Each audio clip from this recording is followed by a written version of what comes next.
Hello friend, welcome to my channel Aryan classes. Aryan ક્લાસીસની અંદર હું તમામ ધોરણ 11 કોમર્સના વિદ્યાર્થીઓનું હાર્દિક સ્વાગત કરું છું.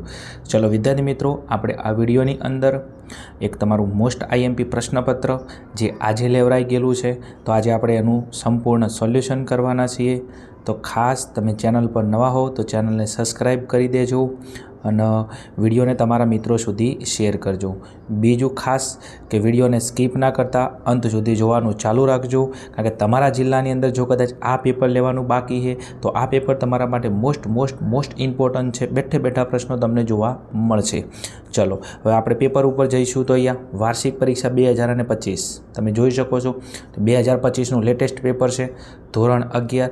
વિષય તમે ખાસ જુઓ તો વિષય છે સેક્રેટરી પ્રેક્ટિસ અને વાણિજ્ય પત્ર વ્યવહાર. એટલે તમારું એસપીસીસીનું પેપર છે. કોનું છે?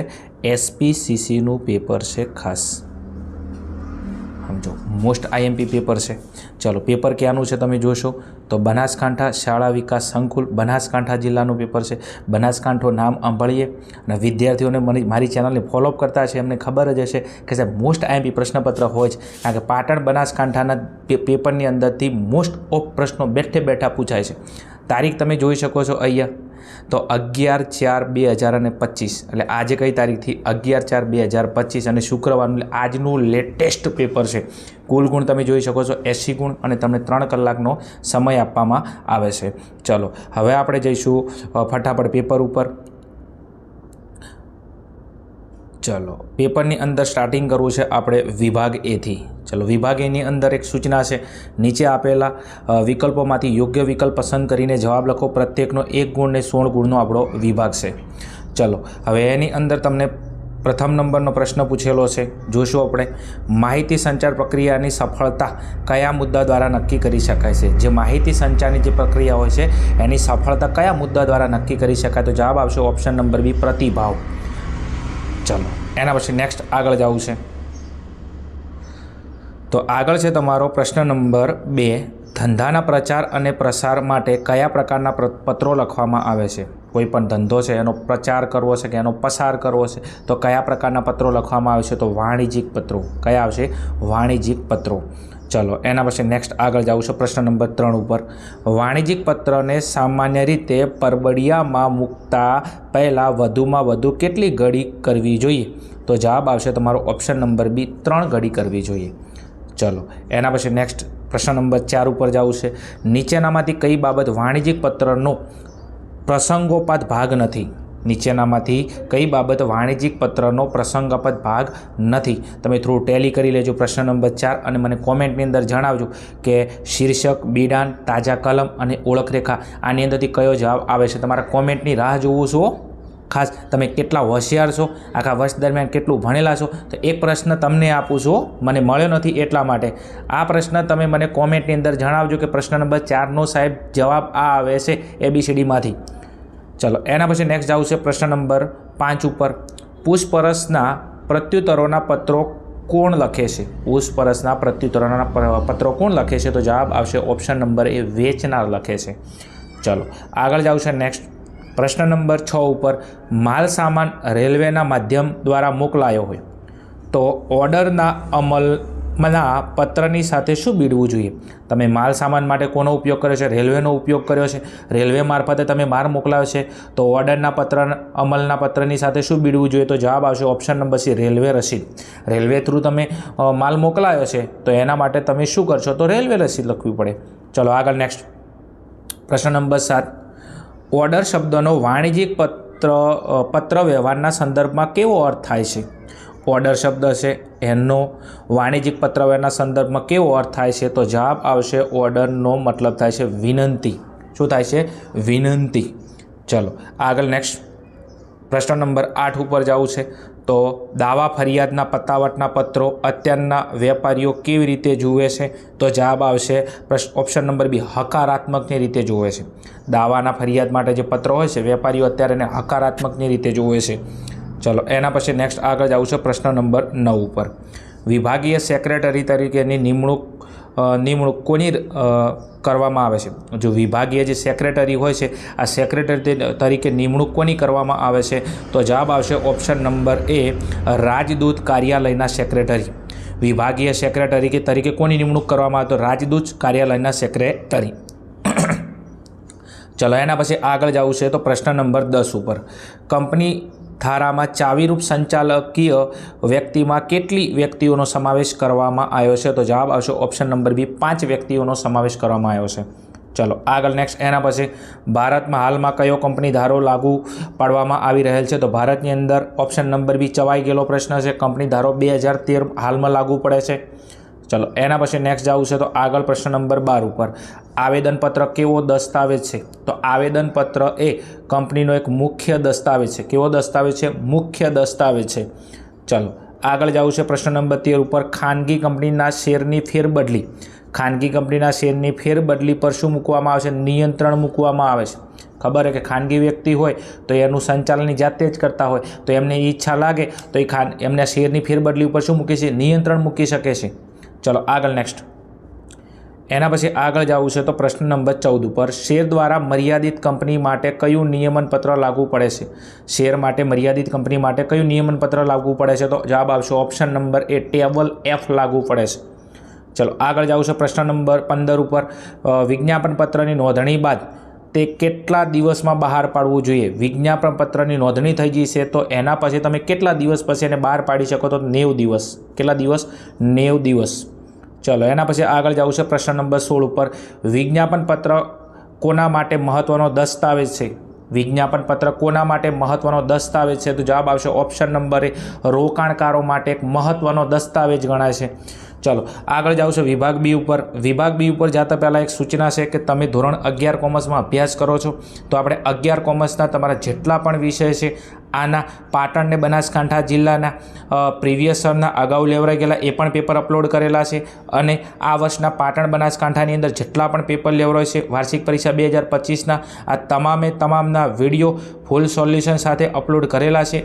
ના જવા તો ડિસ્ક્રિપ્શનમાં નીચે લિંક આપેલી છે ત્યાં જઈ અને તમે જોઈ શકો છો. દરેક વિષયના આપણે મોસ્ટ IMPના વિડીયો પણ બનાવેલા છે એની પણ લિંક નીચે ડિસ્ક્રિપ્શનમાં આપેલી છે. દરેક વિષયના આપણે નમૂનાના પ્રશ્નપત્ર પણ અપલોડ કરેલા છે એની પણ લિંક ડિસ્ક્રિપ્શનમાં આપેલી છે. તમારા કામની માહિતી હતી એટલા માટે તમને ફોરવર્ડ કરીએ. ચલો હવે આપણે જવું છે વિભાગ બી ઉપર.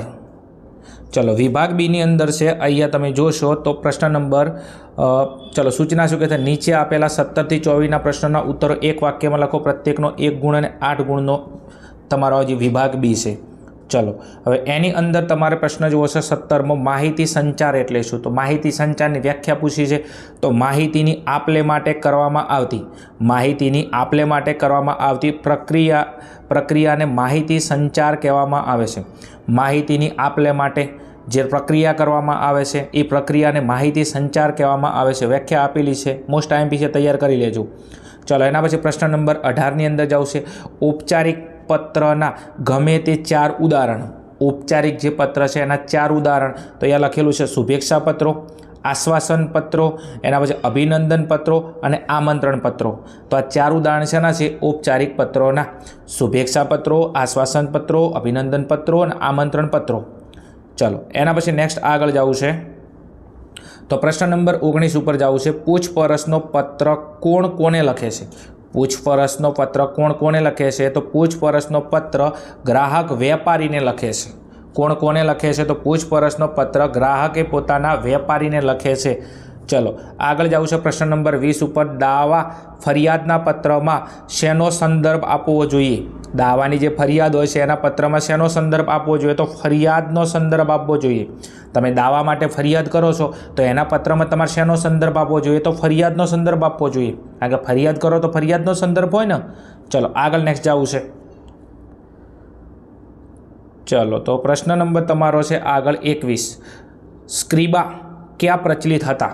શું કીધું છે? સ્ક્રિબા ક્યાં પ્રચલિત હતા? તો સ્ક્રિબા જે હતા એ રોમન સામ્રાજ્યમાં પ્રચલિત હતા. આ જે સ્ક્રિબા છે આ સ્ક્રિબા કઈ જગ્યાએ પ્રચલિત હતા, કઈ જગ્યાએ ફેમસ હતા? તો રોમન સામ્રાજ્ય. જે રોમન સામ્રાજ્ય હતું આ રોમન સામ્રાજ્યમાં શું પ્રચલિત હતું? સ્ક્રિબા. સ્ક્રિબા ક્યાં પ્રચલિત? રોમન સામ્રાજ્યમાં શું પ્રચલિત હતું? તો સ્ક્રિબા રોમન સામ્રાજ્ય સ્ક્રિબા. પટી ગયું. ચલો એના પછી નેક્સ્ટ જવું છે આગળ તો પ્રશ્ન નંબર 22. સેક્રેટરીના કોઈ પણ 3 ગુણ જણાવો. બીજું ખાલી ગુણ જણાવવાના છે તમારે, વિભાગ બીમાં છે એટલા માટે. તો સેક્રેટરીના 3 ગુણની અંદર સુંદર સ્વાસ્થ્ય, પ્રમાણિકતા અને નિર્ણય શક્તિ. સેક્રેટરીના 3 ગુણમાં પહેલો ગુણ છે સુંદર સ્વાસ્થ્ય. તો સેક્રેટરીનું સ્વાસ્થ્ય પહેલાં સુંદર હોવું જોઈએ. બીજા નંબરમાં સેક્રેટરી પ્રમાણિક હોવો જોઈએ. ત્રીજા નંબરમાં એ નિર્ણય શક્તિ ધરાવતો હોવો જોઈએ. તો સુંદર સ્વાસ્થ્ય, પ્રમાણિકતા, નિર્ણય શક્તિ આ સેક્રેટરીના 3 ગુણ છે. ચલો એના પછી નેક્સ્ટ આગળ જવું છે. તો પ્રશ્ન નંબર 23, નોંધણીનું પ્રમાણપત્ર કોણ આપી શકે? નોંધણીનું પ્રમાણપત્ર કોણ આપી શકે? તો નોંધણીનું પ્રમાણપત્ર કંપની રજિસ્ટ્રાર આપી શકે. કોણ આપે? Company registrar. જે કંપની રજિસ્ટ્રાર હોય, હવે જે તે જિલ્લો હોય, આ જિલ્લાની અંદર કંપની રજિસ્ટ્રાર હોય, આ કંપની રજિસ્ટ્રાર શું આપે છે? નોંધણીનું પ્રમાણપત્ર આપી શકે. ચલો એના પછી નેક્સ્ટ જવું છે આગળ. તો પ્રશ્ન નંબર છે તમારો 24 અને વિભાગ બીનો ફાઇનલ પ્રશ્ન છે. આવેદનપત્રની મહત્વની કલમ કઈ છે? આવેદનપત્રની મહત્વની કલમ કઈ છે? તો આવેદનપત્રની મહત્વની કલમ ધ્યેય કે ઉદ્દેશની કલમ છે. આવેદનપત્રની મહત્વની કલમ કઈ? ધ્યેય કે ઉદ્દેશની જે કલમ હોય છે, ધ્યેય કે ઉદ્દેશની કલમ છે. આ આવેદનપત્રની મહત્વની કલમ છે. ચલો તો વિદ્યાર્થી મિત્રો, આ હતા તમારા વિભાગ બીના મોસ્ટ આઈએમપી પ્રશ્નો. આઈ હોપ, આશા રાખું છું કે તમને આ દરેકે દરેક પ્રશ્નની અંદર ખબર પડી હશે. જો ખબર પડતી હોય તો મને કોમેન્ટની અંદર કહેજો, હા સાહેબ અમને ખબર પડે છે, તમારો વિડીયો અમને હેલ્પફુલ થાય છે. ચલો એના પછી નેક્સ્ટ જવું છે આપણે આગળ વિભાગ સીની અંદર. થોડું ઝૂમ આઉટ કરી લઉં તમારા માટે. ચલો વિભાગ સી. નીચે આપેલ પ્રશ્ન ક્રમાંક 25 થી 32 પ્રશ્નોમાંથી કોઈપણ 6 પ્રશ્નના ઉત્તરો ટૂંકમાં લખો. પ્રત્યેકના 2 ગુણ અને 12 ગુણનો તમારો આ વિભાગ છે. દરેકે દરેક પ્રશ્ન મોસ્ટ આઈએમપી છે, તૈયાર કરી લેજો જો તમારા જિલ્લામાં પેપર લેવાનું બાકી હોય તો. ચલો પ્રશ્ન નંબર 25 આપેલો છે દ્રશ્ય માહિતી સંચારના સ્વરૂપો. પ્રશ્ન નંબર 26 તમને આપેલો છે પત્ર વ્યવહારના પ્રકારોનો કોષ્ટક દોરીને સમજાવો. એના પછી તમને પ્રશ્ન નંબર આપેલો છે 27, કયા રંગના કાગળનો ઉપયોગ વાણિજ્યિક પત્ર લેખન માટે કરવામાં આવે છે? આ આઈએમપી 10 સ્ટાર વાળો પ્રશ્ન છે. શું કીધું? કયા રંગના કાગળનો ઉપયોગ વાણિજ્યિક પત્ર લેખન માટે કરવામાં આવે છે? તો એની અંદર હું જવાબ લખું છું આછો ગુલાબી. શું? આછો ગુલાબી એક હોય છે, પછી એક હોય છે પીળો અને એક હોય છે સફેદ. તો હવે જવાબ મળી ગયો. કયા રંગના કાગળનો ઉપયોગ વાણિજ્યિક પત્ર લેખન માટે કરવામાં આવે છે? તો આછો ગુલાબી રંગ, પીળો રંગ અને સફેદ રંગ. તો આ 3 રંગોનો ઉપયોગ એ વાણિજ્યિક પત્ર લેખન માટે કરવામાં આવે છે. ચલો આગળ નેક્સ્ટ. એના પછી આગળ પ્રશ્ન નંબર 28 તમને આપેલો છે, અહીંયા તમે જોઈ શકો છો. પ્રશ્ન નંબર 29, પ્રશ્ન નંબર 30, પ્રશ્ન નંબર 31. આ 31મો જે પ્રશ્ન છે વિદ્યાર્થી મિત્રો એ 10 સ્ટાર વાળો પ્રશ્ન છે. ચલો જુઓ શું છે. તો જાહેર કંપની અને ખાનગી કંપનીની સ્થાપના માટે ઓછામાં ઓછી કેટલી વ્યક્તિ હોવી જોઈએ?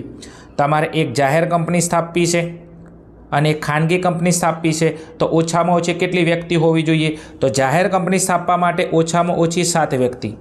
જાહેર કંપની માટે ઓછામાં ઓછી 7 વ્યક્તિ હોય તો જાહેર કંપનીની સ્થાપના થઈ શકે. બીજું ખાનગી કંપની સ્થાપવી છે તો એના માટે ઓછામાં ઓછા 2 વ્યક્તિ. ખબર પડે છે? જાહેર કંપનીની અંદર ઓછામાં ઓછા 7 વ્યક્તિ જોવે સ્થાપના કરવા માટે. બીજું ખાનગી વ્યક્તિની સ્થાપના કરવા માટે ઓછામાં ઓછા કેટલા જોવે? તો ઓછામાં ઓછા 2 વ્યક્તિ જોવે. જાહેરમાં 7 અને ખાનગીમાં 2. પિક્ચર પૂરું. ચલો એના પછી નેક્સ્ટ પ્રશ્ન નંબર 32 છે લઘુત્તમ ભરણું ન ભરાય તો કેવી અસરો થાય? જોઈ લેજો પ્રશ્ન. ચલો એના પછી નેક્સ્ટ છે તમારો વિભાગ ડી. વિભાગ ડીની અંદર જોઈશું તો પ્રશ્ન ક્રમાંક તમારો 34 થી 38 છે અને એની અંદરથી કોઈ પણ તમારે 4 પ્રશ્નોના મુદ્દાસર ઉત્તર લખવાના છે. પ્રત્યેકના 3 ગુણ છે અને 12 ગુણનો તમારો વિભાગ છે. તમે જોશો અહીંયા દરેકે દરેક પ્રશ્ન આઈએમપી છે 33, 34, 35, 36, 37, 38. ક્લિયર? આની અંદરથી મનગમતા કોઈ પણ તમારે 4 પ્રશ્નોના ઉત્તર લખવાના છે. ચલો આગળ નેક્સ્ટ. એના પછી છે તમારો વિભાગ ઈ અને આ તમારા પેપરનો લાસ્ટ એન્ડ ફાઇનલ વિભાગ. શું કહે છે? નીચે આપેલ પ્રશ્ન ક્રમાંક 39 થી 43 પ્રશ્નોમાંથી 3 પ્રશ્નોના મુદ્દાસર ઉત્તર લખો. દરેકના 4 ગુણ ને 12 ગુણનો વિભાગ છે. પ્રશ્ન નંબર 39 તમને આપેલો છે 40, 41, 42 અને 43. ચલો તો વિદ્યાર્થી મિત્રો આ હતા તમારા વિભાગ ઈના મોસ્ટ આઈએમપી પ્રશ્નો. ચલો એના પછી નેક્સ્ટ છે તમારો વિભાગ એફ. વિભાગ એફની અંદર તમને જોશો અહીંયા નીચે આપેલ પ્રશ્ન ક્રમાંક 44 થી 49ના પ્રશ્નોમાંથી 3 પ્રશ્નોના સવિસ્તર ઉત્તર લખો. પ્રત્યેકના 5 ગુણ છે 20 ગુણનો વિભાગ છે. પ્રશ્ન નંબર 44 તમે આપેલો ફટાફટ સ્ક્રીનશોટ લઈ લેજો. 45, 46, 47 જોશો અહીંયા 47, 48 અને 49. તો આ હતું વિદ્યાર્થી મિત્રો આજનું બનાસકાંઠા જિલ્લામાં લેવાયેલ એસપીસીસીના પેપરનું સોલ્યુશન અને એના મોસ્ટ આઈએમપી પ્રશ્નો. બીજું તમારા જિલ્લાની અંદર ફરી સૂચના આપું છું કે જો આ પેપર લેવાનું બાકી હોય આ સબ્જેક્ટનું એસપીસીસીનું તો આ પેપર તૈયાર કરીને જજો. મોસ્ટ આઈએમપી પેપર સોલ્યુશન છે, બેઠે બેઠા પ્રશ્નો તમારા જિલ્લાની અંદરથી તમને જોવા મળશે. ચલો, વિડીયો સારો લાગ્યો, હેલ્પફુલ થયો તો કોમેન્ટની અંદર જણાવજો. અને તમારા જે મિત્રો છે, લંગોટિયા મિત્રો છે, એમના સુધી આ વિડીયો શેર કરી લેજો તો ફટાફટ બિચારા એ પણ જોઈ અને પેપરની અંદર સારામાં સારું રિઝલ્ટ પ્રાપ્ત કરી શકે. ચલો મળીશું. જય હિન્દ, જય ભારત, તથાસ્તુ.